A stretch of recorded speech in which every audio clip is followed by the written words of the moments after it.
O que é licitação? O que é cidadania? E a educação? E a saúde pública? Como se organizam os transportes? A Rádio FOP Educativa apresenta o FOP Entrevista, com a mediação do professor Antônio Marcelo Jackson.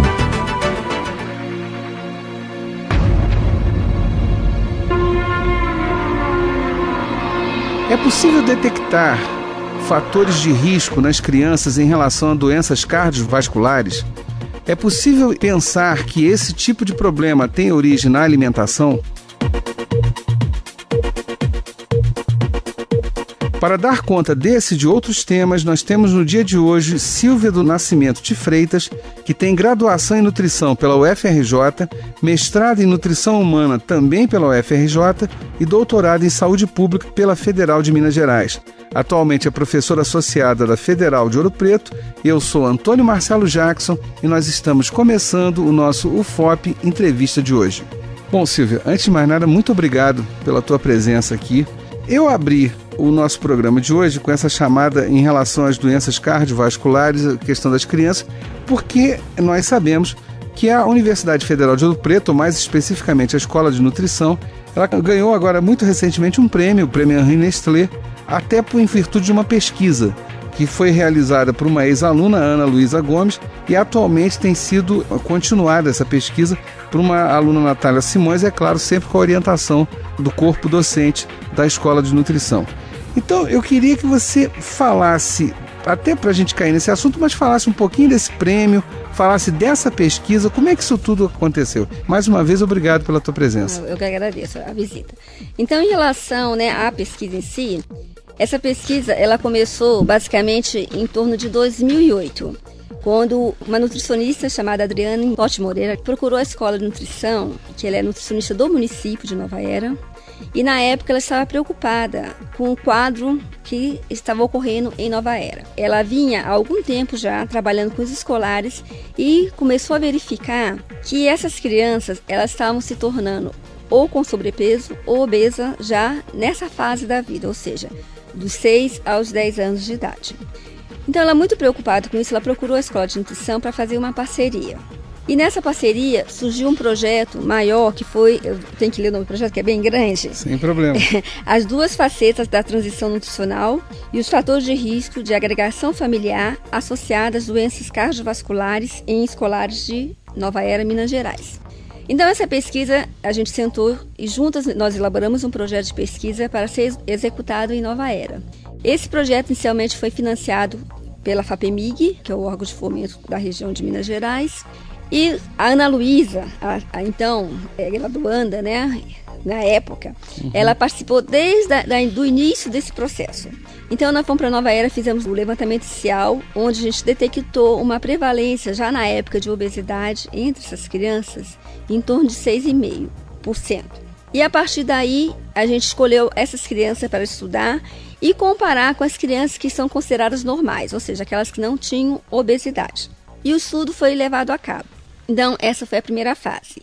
Dessa primeira fase do estudo surgiram 2 dissertações de mestrado. Uma da Adriana, a nutricionista de Nova Era, e a dissertação também da aluna Paula Maria dos Santos, que fez o mestrado aqui no PEB em Ciências Biológicas. Deixa eu só te interromper uma coisa rapidamente, porque o que você já falou até aqui, e olha que nem entramos propriamente no trabalho, lá na pesquisa, mas eu acho que você chama a atenção de alguns aspectos que, dentro do meu entender, são muito relevantes. O primeiro é lembrar, e as pessoas às vezes esquecem disso, boa parte das vezes esquece disso, que as pessoas podem recorrer à universidade para alguma dúvida, para trabalhos, não precisa necessariamente ser um estudante. Quer dizer, quando você diz que uma nutricionista do município de Nova Era vem a Ouro Preto, sabe que aqui tem uma escola de nutrição, um curso já mais do que tradicional na nossa universidade, e pede auxílio e propõe uma parceria, um estudo, isso é uma coisa, quem dera que isso acontecesse mais vezes. Justamente. Não só no curso de nutrição, mas em inúmeros outros cursos que nós temos aqui a oferecer. Esse, em primeiro lugar, eu acho extremamente relevante. E o reverso dessa moeda também é interessante, na medida em que uma pesquisa realizada, uma pesquisa dessa monta, quando é realizada, ela gera resultados que também são benéficos aos alunos, que envolve trabalho de conclusão, que envolve uma dissertação de mestrado, conforme você citou, ou, dependendo do caso, tese de doutoramento. Enfim, Isso também o aluno ganha. Ele passa, né? não apenas no aprendizado, digamos assim, prático, já que ele está envolvido numa pesquisa, aí é claro, ele vai aprender, mas no sentido também da produção acadêmica que ele tem que realizar. E que às vezes falta um tema, falta uma ideia, e uma hora dessa isso resolve. Quer dizer, é lógico que eu sei a importância dessa pesquisa, mas isso por si só, só esses 2 pequenos detalhes, já seriam suficientes para qualquer pesquisa se justificar. Mas por favor, desculpe ter te interrompido, mas vamos retornar. Então vamos lá. Então foi detectado que 6,5% dos estudantes lá do município de Nova Era estavam já com obesidade. E aí comparou com outro grupo, que é normalmente que se faz pesquisas assim, um grupo que seria não obeso, justamente, quer dizer. Aí, por favor, devolva a palavra. Então, aí foi essa primeira fase da pesquisa, né? A partir dessa fase, né, que, por exemplo, a Adriana... Desculpe, quanto tempo para comparar, mais ou menos? O que acontece? A pesquisa de campos, ela durou pouco tempo, né? Porque é uma coisa que tem que ser rápida, né? O que aconteceu? Na primeira triagem, ela foi realizada um período mais longo, que a gente pegou as 1.090 crianças, se não me engano, na época, matriculadas nas escolas de Nova Era, e fizemos a avaliação dessas crianças, né, para ver realmente quem eram as crianças obesas e não obesas. Perfeito. Demorou em torno de, pode ser um semestre essa avaliação, porque eram 1.009 crianças, mais ou menos. A segunda fase, que foi, a partir do momento que se detectou essas crianças obesas, a gente selecionou aquelas obesas e selecionamos 2 crianças não obesas para comparar. Nessa segunda fase do estudo, foi rápido. Foi em torno de uma semana para a gente avaliar, que foram em torno de 185 crianças ao total. Então, foi rápido essa segunda fase. A fase da Ana Luísa, a gente coletou, né, a gente fez exames. A gente avaliou a composição corporal dessas crianças, a gente fez exames bioquímicos, clínicos, de maturação sexual. Foi levantada a questão do consumo alimentar dessas crianças, as questões socioeconômicas dessas crianças. Vários aspectos foram abordados nessa pesquisa de campo. E o sangue coletado, uma parte desse sangue, ele foi estocado a menos 80 graus e, posteriormente, quando a Ana Luísa entrou no mestrado, um novo projeto, que já tinha sido aprovado pelo Comitê de Ética, inicialmente, a utilização desse sangue, mas a gente não tinha o recurso para fazer as dosagens que eram necessárias para a Ana Luísa. Nessa segunda fase, a gente encaminhou um outro projeto para a FAPEMIG para conseguir esse recurso. Por quê? Dosar marcador inflamatório sai caro. Você vê que era uma amostra em torno de 185 crianças. Para a gente conseguir dosar, só os marcadores que a Ana Luísa utilizou ficou em torno de R$26 mil. Nossa. Então, por isso que quando a gente fala que vai estudar marcador inflamatório, a gente não pode trabalhar com grandes amostras, né? A gente trabalhar com amostras pequenas. O que seria exatamente esse marcador? Você poderia explicar para um leigo? O que é marcador? São indicadores que pode estar ocorrendo uma inflamação. E essa inflamação pode alterar a questão metabólica da criança, que pode levar a uma alteração dos níveis de colesterol dessa criança, pode levar a uma alteração dos níveis de glicose, pode levar a um aumento da pressão arterial indiretamente. Então, são fatores que eles podem trazer sequelas à questão fisiológica e metabólica dessa criança. E isso a médio e longo prazo? Tá. Deixa eu ver se eu estou entendendo. Então, você pega uma amostra de sangue dessa criança, imaginando que fosse uma única criança. Com esse medidor, você consegue, então, detectar, mantidas as condições que ela vive, aquela criança, ela possui risco de ter mais à frente problemas com colesterol, etc, etc. Justamente. Interessantíssimo isso. Entendeu? Pena que é um equipamento tão caro, né? São indicadores caros. Então, por exemplo, saiu a dissertação da Ana Luísa, né? Que ela dosou, ela trabalhou, a Paula já tinha trabalhado com a resistência à insulina nessas crianças, para ver que essas crianças realmente, a prevalência de componentes da síndrome metabólica, eles estão elevados, né, já nessa fase da vida. A Ana Luísa já pegou a parte das adipocinas para ver a associação delas com o risco, possível risco posterior. Idade das crianças aí? 6 a 10 anos. 6 a 10 anos, tá. Então, aí ela pegou essa parte, ela trabalhou com a adiponectina, o OMA-AD, o OMA-IR e o PCR, a Ana Luísa.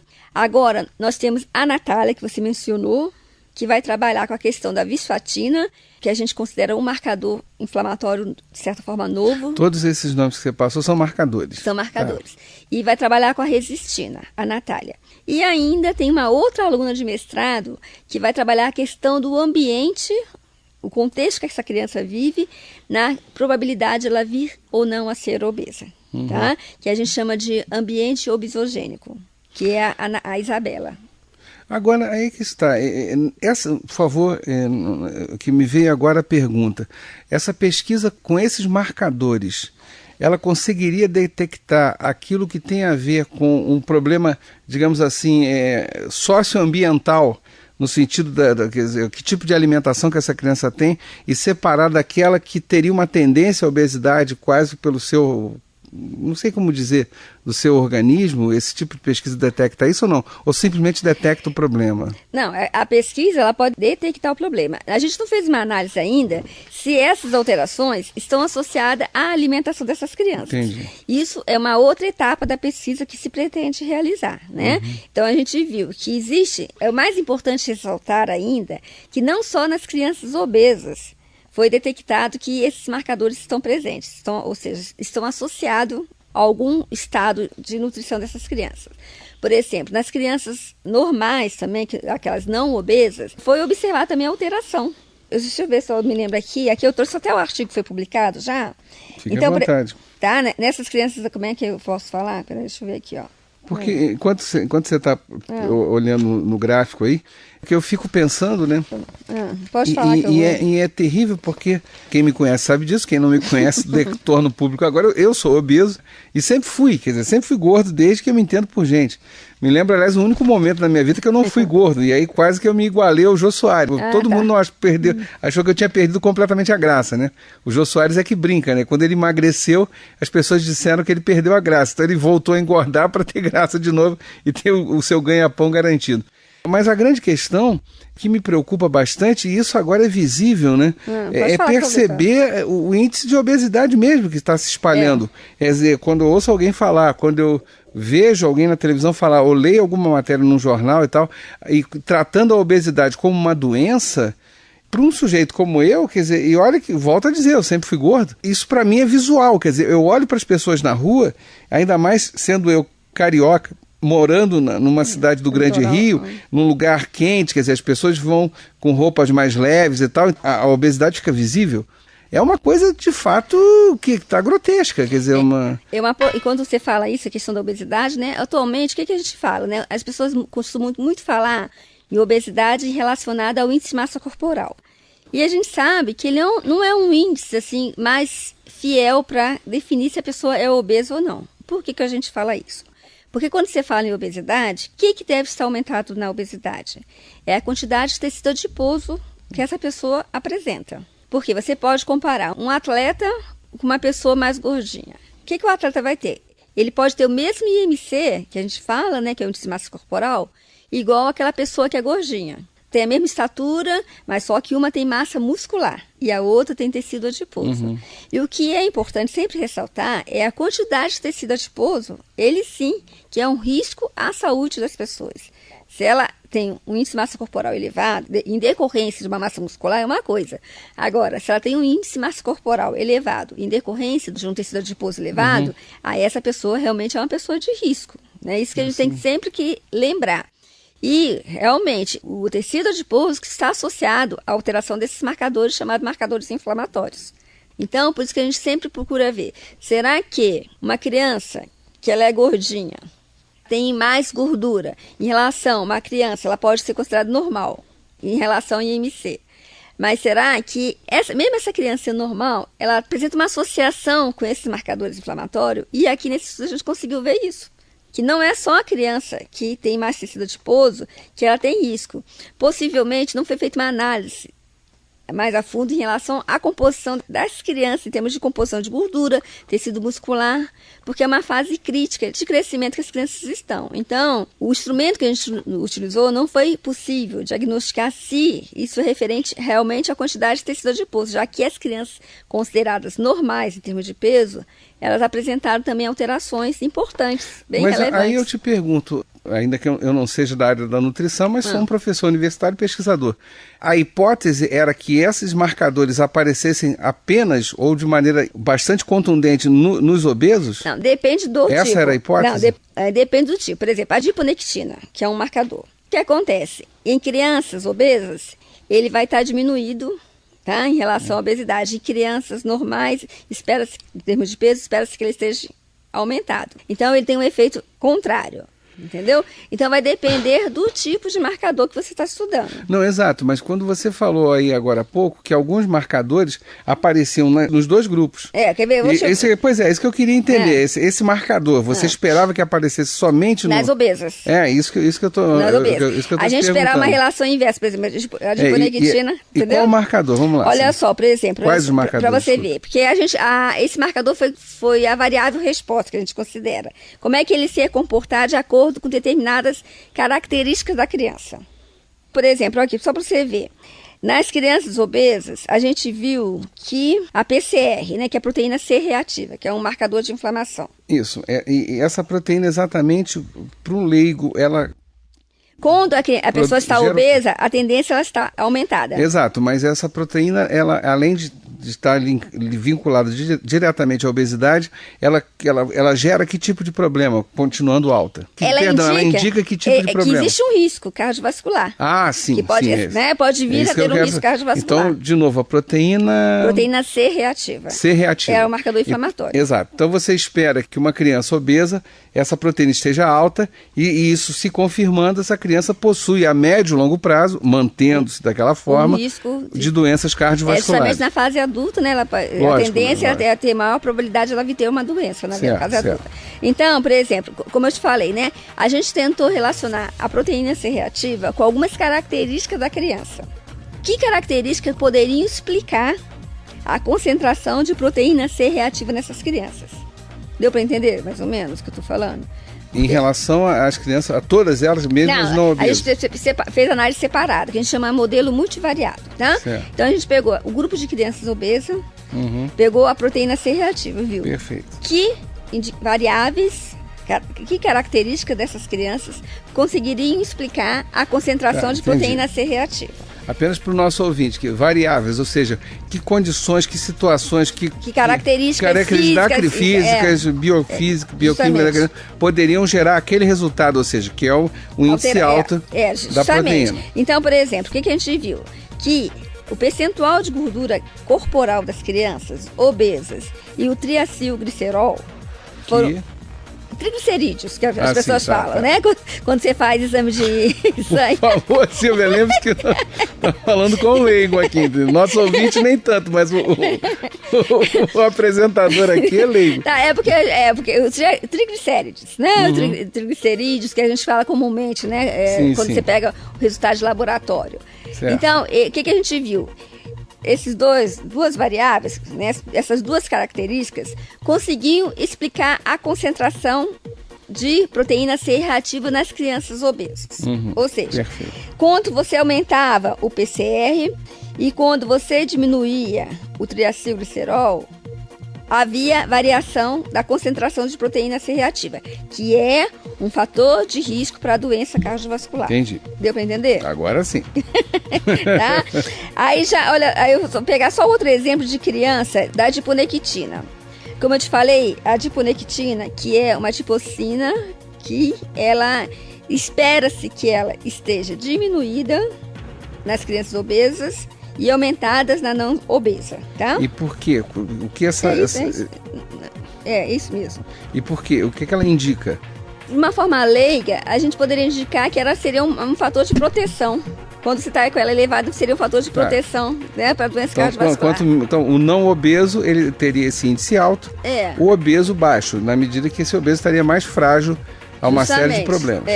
Então, existe essa relação, a gente observou isso. Então, esses fatores, comumente, na prática clínica de um médico, o que ele pode ver, né? Se você for utilizar essas variáveis, né, elas podem explicar. Então, uma criança, espera-se que uma criança, tipo que eu falei, obesa, que ela tenha uma prega cutânea, um percentual de gordura estimado pela prega cutânea, que é uma medida que a gente faz normalmente em avaliação nutricional. Se essa criança tem uma prega cutânea alterada, ela vai ter um aumento do percentual de gordura corporal, que é uma fórmula que a gente usa a partir das pregas cutâneas subescapular e tricuspital. A gente estima a concentração de gordura dessa criança. Então, se ela está com essa prega esse percentual alterado, estimado pela PREC alterado, então a gente espera que ela tenha um aumento da proteína C reativa. Certo. Entendeu? Então é uma relação direta que a gente fala. Mas enfim, então nesse primeiro momento, citando esses dois exemplos aqui, era isso que se esperava. No primeiro caso da proteína, que ela fosse alta nas crianças obesas e baixa nas não obesas. E no segundo caso, me perdoe agora, me fugiu. Ela fosse exatamente o contrário, baixa nos obesos e alta nas crianças não obesas. Não obesas. É interessante, e para aquele que nos ouve, vamos insistir mais uma vez, nós não estamos falando de um exemplo esotérico, de alguma coisa que está acontecendo no planeta Marte. Não, isso é um estudo de crianças no município de Nova Era, aqui em Minas, e que pode ser realizado em vários outros locais. Quer dizer, então, é um problema, até por isso que eu estou insistindo com a Sílvia, às vezes numa linguagem mais simples, né, para todos nós leigos, porque dada a importância dessa discussão. Silvio, eu vou pedir para a gente parar um minutinho só para fazer o nosso intervalo, tá? Nós estamos com o nosso programa UFOP Entrevista de hoje, tratando do tema da nutrição e de doenças que podem ser detectadas a partir de uma pesquisa realizada pela Escola de Nutrição da Federal de Ouro Preto, e para isso a gente tem aqui a Sílvia Nascimento de Freitas, que tem graduação em nutrição pela UFRJ, mestrado em nutrição humana também pela UFRJ e doutorado em saúde pública pela Federal de Minas Gerais. O nosso programa, lembrando sempre, tem a produção do Danilo Nonato, Eliane Santos, Fernanda Marques e Gabriela Telésforo, a sonoplastia do Cimei Goderim e a direção geral do Chico Daia. Eu sou Antônio Marcelo Jacques e daqui a pouco a gente está voltando. É rapidinho.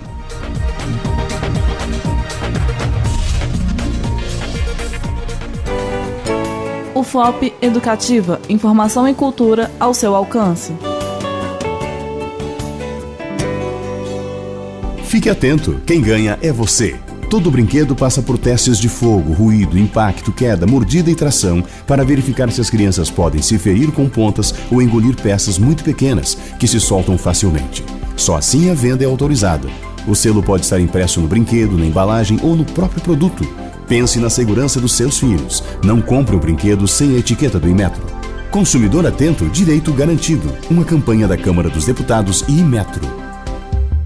A UFOP Educativa apresenta Sintonia Ambiental.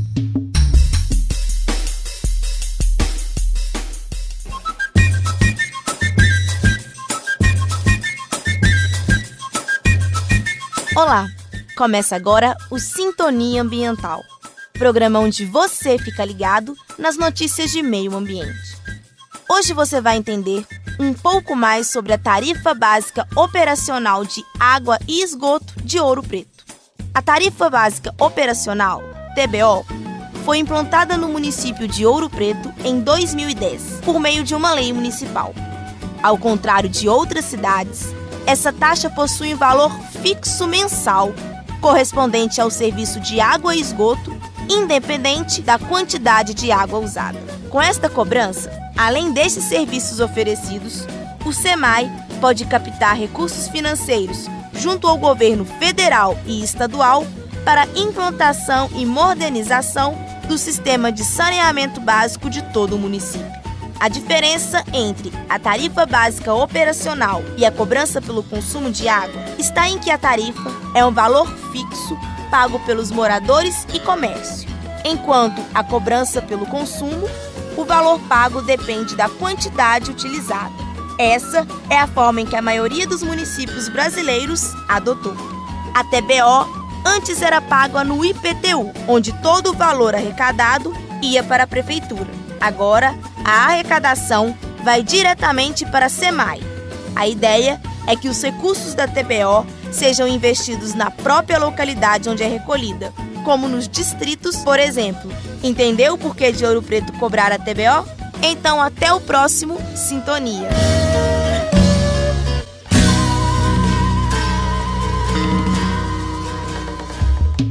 Acabamos de apresentar Sintonia Ambiental, programa de educação tutorial PET Engenharia Ambiental. Apresentação, Bruna Sudário. Orientação, professor José Francisco do Prado Filho. Eu não ando só ando em boa companhia. Não ande só, ande em boa companhia. O FOP Educativa. Informação e cultura ao seu alcance. O que é licitação? O que é cidadania? E a educação? E a saúde pública? Como se organiza os transportes? O FOP Entrevista, com a mediação do professor Antônio Marcelo Jackson, um produto da Rádio FOP Educativa, Universidade Federal de Ouro Preto.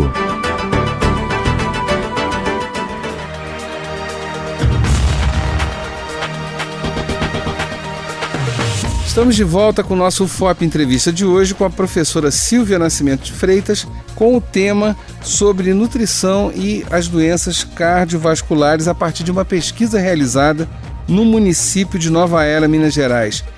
Ô Silvia, você já citou isso na outra hora, já falou até, já saiu uma dissertação, tem alguns trabalhos. Agora eu sei que tem outros alunos envolvidos, mais alunos envolvidos e até o envolvimento dos nossos alunos de graduação nessa pesquisa. Eu queria que você falasse um pouquinho disso. Em relação a alunos da graduação, tem uma aluna da graduação já que ela trabalhou nessa pesquisa também, que ela fez o TCC dela nesse trabalho de campo, a partir desse trabalho de campo. Ela vai submeter agora um artigo, porque, como eu te falei no início, essa pesquisa é muito complexa, abordou diferentes itens em relação às crianças. E ela vai trabalhar a questão da imagem corporal, a percepção da imagem corporal das crianças, como a criança se vê sim. Em relação ao peso realmente que ela tem, e se a questão da obesidade nessas crianças está associada à obesidade dos pais também. Então é muito interessante, é até bom aproveitar esse momento para mencionar que a gente encontrou uma associação muito interessante. Os meninos, a gente observou, por exemplo, que os meninos, quando eles são obesos, normalmente o pai é obeso também. Agora, as meninas, a associação da obesidade das meninas está associada tanto à obesidade do pai quanto à obesidade da mãe. É muito interessante, Os meninos não, os meninos já estão mais associados à obesidade do pai, entendeu? Então, são dados extremamente relevantes. Em relação aos alunos da graduação, na época, a gente teve um apoio logístico muito grande da UFOP, então foram em torno de 20 alunos para o campo para fazer essa parte inicial do trabalho. A Prefeitura de Nova Era cedeu um alojamento para esses alunos, eles ficaram alojados lá em Nova Era nesse período de tempo, e a universidade deslocou esses alunos. Então, a alimentação era paga pela Prefeitura, o alojamento, mas o transporte, a UFOP deu toda a logística de transporte para levar equipamento, para levar os alunos para Nova Era. Então, foram aproximadamente 20 alunos da graduação envolvidos.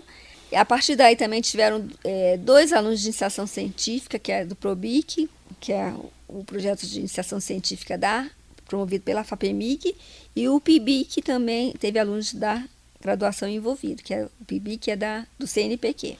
É um grupo grande, 20 alunos, nossa. Foram 20 alunos envolvidos no trabalho. Então, realmente, eu acho que é uma experiência ímpar para os alunos ir para campo fazer pesquisa, porque eles não têm noção, Porque muitas vezes ficam muito dentro de sala de aula e não têm a visão de que é um trabalho de campo. Ir para o campo para trabalhar com crianças, coletar dados de crianças em um outro contexto, que não é o contexto daqui da UFOP, porque muitas vezes trabalhos práticos da disciplina, os alunos vão para a escola, para a creche, para asilo, mas essa saída do contexto da UFOP, da cidade de Ouro Preto para outra localidade, eu acho que isso é muito enriquecedor, porque eles saem do ambiente deles, vão para outro ambiente e, de certa forma, há uma mudança, Então, eles têm que ser ambientados. Eu acho que em todos os níveis, conforme na abertura, no primeiro momento do outro bloco, eu acho que eu chamei a atenção disso a partir da tua fala.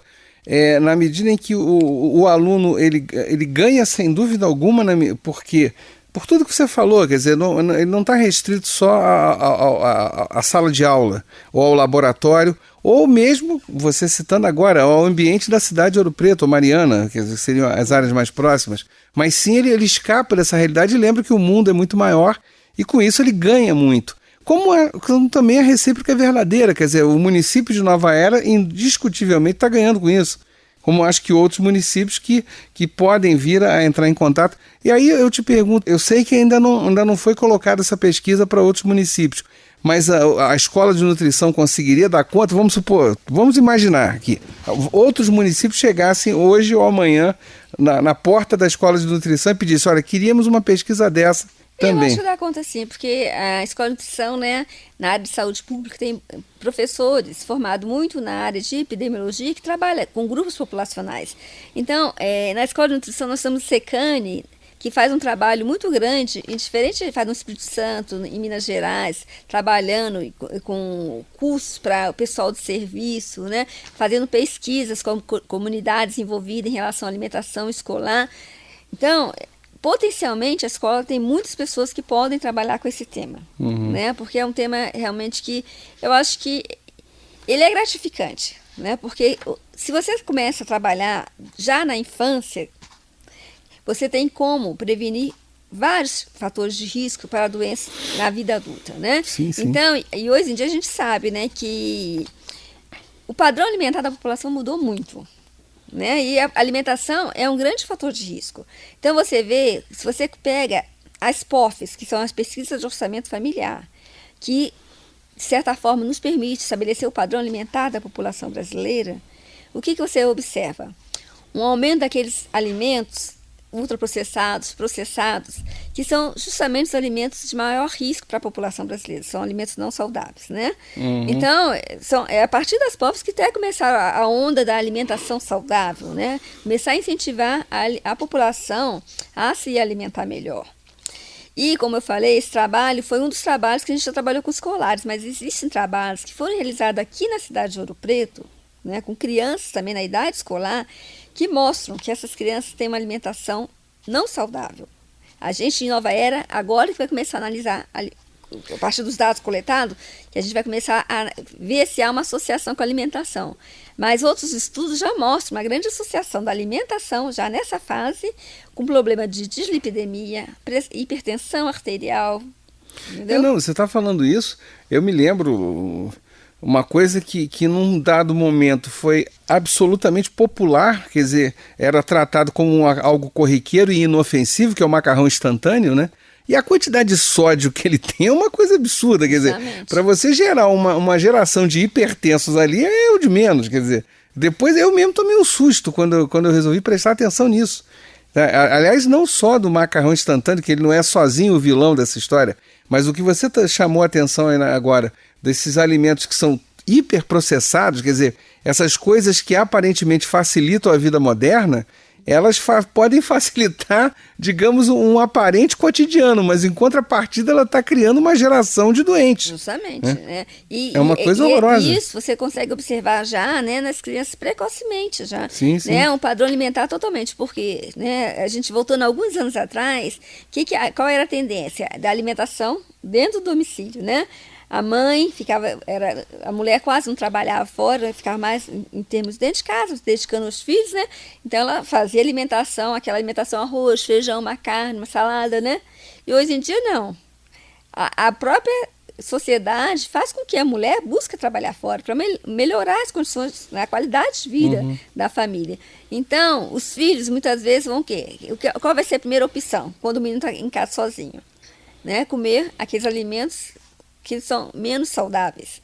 Então, a gente consegue observar isso muito, né? Então, realmente é um problema alarmante. Se não for cuidado agora, nós vamos ter, como você falou, uma geração de hipertensos muito maior. Isso para falar pouco, né? Quer dizer, para não citar uma lista. Agora, o que me espanta também, Silvia, é que, já que a gente está nesse ponto da conversa, escapamos um pouco da pesquisa, mas a gente já vai voltar a ela daqui a pouco, que eu queria...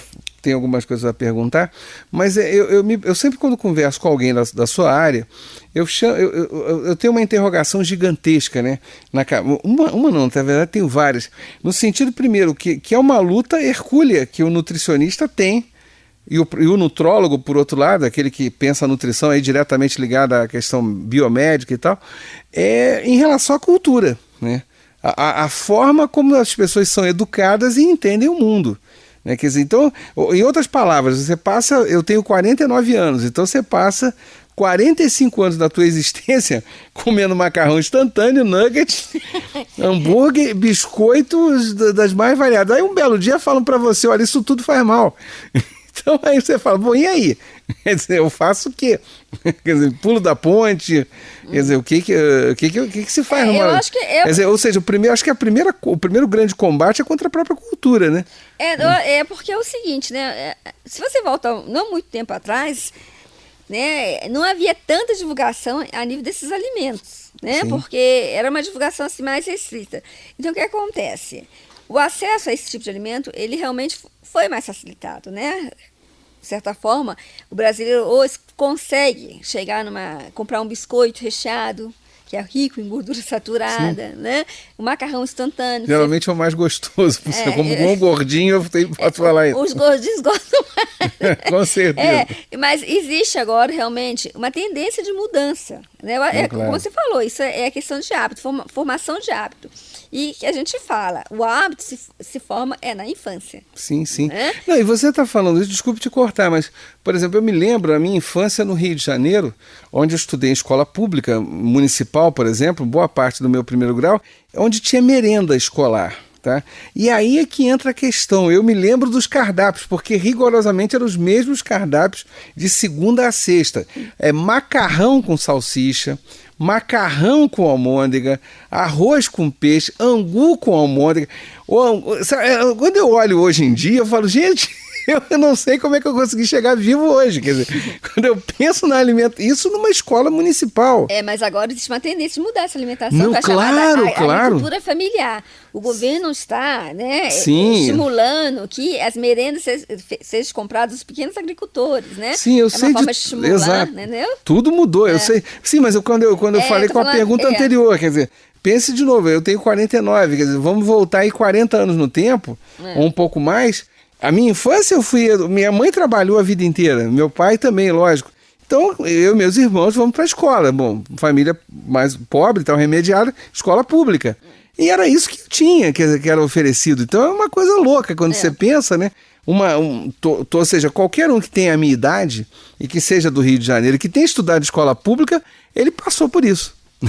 Mas olha só, vamos voltar no tempo. Já sei que voltar no tempo. Porque a gente pode voltar no tempo e a gente pode, mais ou menos na sua época. Você não ouvia falar em obesidade. Sim, exato, né? Claro. A exceção de mim, acho que mais ninguém naquele colégio era gordo. Não, mas não era tendência a nível nacional. Não tinha tantos casos de obesidade, realmente. Né? O que aconteceu? A gente sabe que a obesidade está associada a diferentes fatores, né? Claro. Mas naquela época, de certa forma, apesar do padrão alimentar, como você fala das escolas, não era o ideal, mas existia um melhor padrão de alimentação. E outra coisa também, a população, em termos de acesso ao alimento, esse acesso era menor, o alimento era mais caro. Uhum. Então, na sua época, a gente ouvia falar o quê? Desnutrição. Sim. Né? E hoje, a gente pode falar também que os desnutridos de hoje, possivelmente, daquela época, eles possivelmente são obesos também de hoje. Porque a própria formação da composição corporal, ela está relacionada à questão da sua alimentação lá naquela época. Tá? Então, quer dizer que se você for desnutrido, se você não conseguiu adquirir uma massa muscular adequada na sua infância, isso vai aumentar a sua composição de tecido adiposo, que, né, quando você entra no processo de recuperação, o tecido adiposo vai ser maior, então você tem maior probabilidade de ser um adulto obeso também. É certo. Entendeu? Nessa parte eu escapo, porque conforme disse, eu sempre fui gordo. Não tem jeito. Isso é um fator, entendeu? Não, claro. Não é só isso, mas um dos fatores que pode levar à obesidade também. Não, agora, o que você está falando, aliás, até aproveitando aí, vou pegar carona numa fala sua, a respeito da agricultura familiar, que é claro, hoje em dia é lei, né? Quer dizer, os municípios são obrigados a comprar de pequenos produtores para o fornecimento da merenda escolar, quer dizer, tudo isso, e eu acho extremamente saudável em vários aspectos, não apenas na parte nutricional, como também na parte econômica e social. Agora, uma coisa, por exemplo, que eu sei que aqui em Ouro Preto tem, mas lamentavelmente não vejo as pessoas materializando isso, é que eu sei que a Prefeitura de Ouro Preto, por exemplo, ela fornece mudas de plantas, de alfaces, couves, enfim, uma série de coisas comestíveis. E você conta nos dedos as pessoas que pegam aquilo e levam para casa e plantam, o que é uma pena, né? Realmente tem esse aspecto, mas a gente tem que olhar também o contexto de Ouro Preto, né? Plantar em Ouro Preto, né? Não, sim, mas são pequenas coisas. Aí daria para fazer pequenas hortas, tá? Não estou pensando em larga escala. Não estou falando para o sujeito produzir para vender, não. Penso para ele produzir para ele mesmo consumir ali. Quer dizer, isso é uma pena, mas eu não vejo isso em larga escala. Bom, mas Silvia, a gente deu uma volta, vamos voltar na pesquisa. Quais as ações, você tem ideia das ações da Prefeitura de Nova Era a partir desses primeiros dados? Em relação aos primeiros dados, assim, de forma geral, nessa época também, né, junto com a Adriana, que eu mencionei anteriormente, a gente fez uma análise da merenda escolar que era oferecida na escola. Né? Então, isso levou ela a modificar muito a merenda escolar, a alimentação escolar naquela época. E hoje eu acho ela está fazendo um trabalho muito bonito, que é o Cantinho da Merenda. Tem até no Facebook uma comunidade, se vocês quiserem ver posteriormente, que ela... Qual o nome da comunidade? Cantinho da Merenda, se eu não me engano. Tá? Então, ela trabalha com as crianças a questão da alimentação, entendeu? Então, lá tem ela mostra diversos trabalhos e fotografias do que ela está realizando com as crianças. Então, ela continua fazendo trabalho de educação nutricional com essas crianças em Nova Era. Eu acho que foi um trabalho muito bonito por causa disso, né? Porque realmente ela era uma pessoa que foi preocupada desde o início, e esses resultados, né, mostrou para ela que era necessário mudar alguma coisa. E ela está fazendo isso. Isso eu acho importante. E além do que eu te falei anteriormente, essas crianças que foram detectadas, né, com risco, elas foram encaminhadas para o serviço de saúde do município, e a própria Adriana, apesar dela não pertencer à Secretaria de Saúde, e sim à Secretaria de Educação, ela acompanhou aquelas crianças que estavam obesas e com determinados fatores de riscos, tipo hipertensas, com dislipidemia. Ela foi acompanhando essas crianças, entendeu? Durante um período de tempo. E isso é uma outra coisa que é extremamente importante e lamentavelmente, e eu posso falar isso como professor de uma universidade federal, então eu me incluo aí na crítica, é essa falta de visão sistêmica, ou seja, pensar, ela é isso é da Secretaria de Educação, sim, que ela é uma pessoa ligada à escola municipal. Porém, quer dizer, tem problemas de saúde, então você tem que acionar a Secretaria de Saúde para um trabalho em conjunto, e num terceiro ator aí, que é a própria universidade. Quer dizer, a partir da escola de nutrição, a partir dos 20 alunos que se envolveram diretamente com a pesquisa. Repara, eu acho que falta muito aqui no nosso país. Não que isso não exista, é claro que existe, mas eu acho que fica muito abaixo do que poderia acontecer, de um grande sistema, onde vários atores se interligam e vão agir em prol. E, quer dizer, e esse resultado que você falou dela, não apenas mudando a merenda das crianças, mas fazendo as próprias crianças começarem a pensar e agir de uma outra forma, nossa, isso é um ganho para o resto da vida, quer dizer. Justamente, ela está já, né, tentando prevenir fatores, né, de risco posteriormente para essas crianças, né, que elas já começam a atuar desde o início. Sim, sem dúvida, sem dúvida. Agora, e o prêmio que os alunos da UFOP ganharam, o prêmio Henri Nestlé? Fala um pouco desse prêmio, por favor. Isso aí foi extremamente interessante, né? Porque esse prêmio acontece de 2 em 2 anos. Né? Ele aconteceu esse ano, agora vai ser em 2016. Então, chegou na Escola de Nutrição os folders, né? Falando sobre o prêmio. Aí a Ana Luísa chegou para mim e falou assim: Silvia, eu posso submeter o meu trabalho? Eu falei, pode. Aí, inicialmente foram 3 etapas essa premiação. A primeira etapa, ela tinha que mandar um resumo do trabalho. Isso foi feito, né? Então, esse prêmio foi dividido em 3 áreas. Foi a área de nutrição clínica, saúde pública e ciência e tecnologia de alimentos. Eram 3 áreas. A Ana Luísa concorreu na área de saúde pública. Então, ela enviou o resumo do trabalho dela e passou para a segunda etapa, onde foram selecionados 10 trabalhos. Né? Inicialmente foram selecionados 10 trabalhos. Desses 10 trabalhos, posteriormente, na terceira etapa, foram selecionados 3 trabalhos, no qual ela foi selecionada também. E nessa seleção, nessa terceira etapa, ela tinha que mandar o trabalho completo e fazer uma apresentação oral. Esse prêmio é dado aonde mesmo? Em São Paulo, isso? Foi em São Paulo, né? Então, a Nestlé, a Ana Luísa passou para a terceira fase, que foi a apresentação oral do trabalho dela. E esse trabalho, como eu te falei anteriormente, ele foi apresentado em São Paulo. Eles pagaram todas as despesas de locomoção da Ana Luísa e do orientador, que sou eu, do trabalho, para ela apresentar. Nessa banca foi composta por 3 professores, todos 3 de São Paulo, o professor Durval, o professor José Ernesto e a professora Sônia Tucunduva. E cada aluno cada concorrente, aliás, né, tinha em torno de 15 minutos para apresentar o seu trabalho. Ana Luísa apresentou, e a gente podia assistir a apresentação de todos eles. E já na hora da apresentação eu vi realmente que ela tinha uma grande expectativa de ser a vencedora. Mas eu não falei nada pra ela, não. Eu fiquei na minha. Aí na hora da premiação, ela apresentou e teve arguição. E na hora da arguição, a banca fez algumas perguntas para ela. Uma pergunta que você fez para mim: esse trabalho pode... Nossa senhora, então eu poderia estar nessa banca?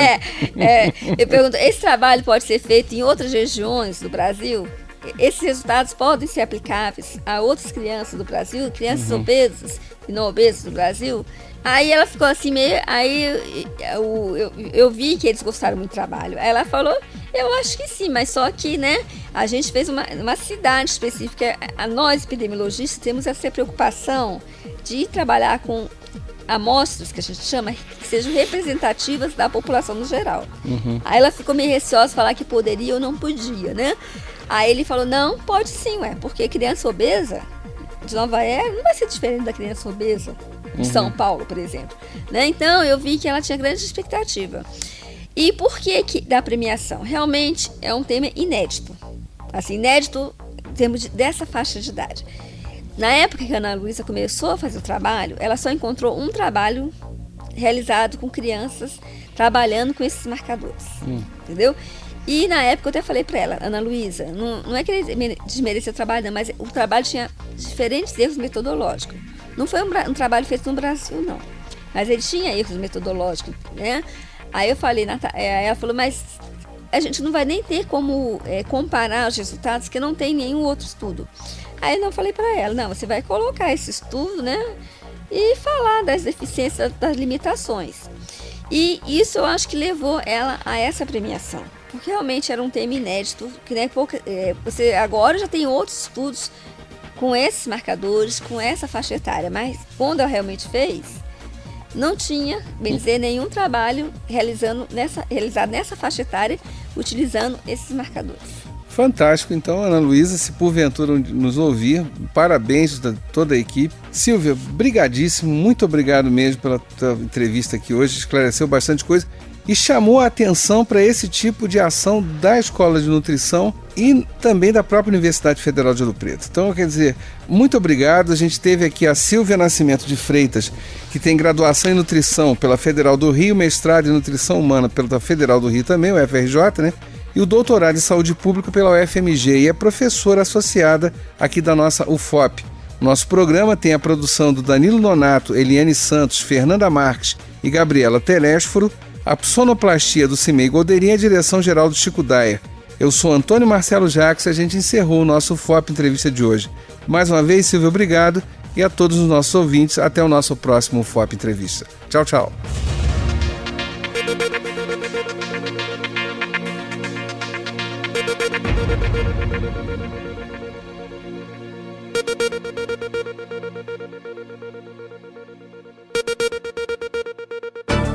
O que é licitação?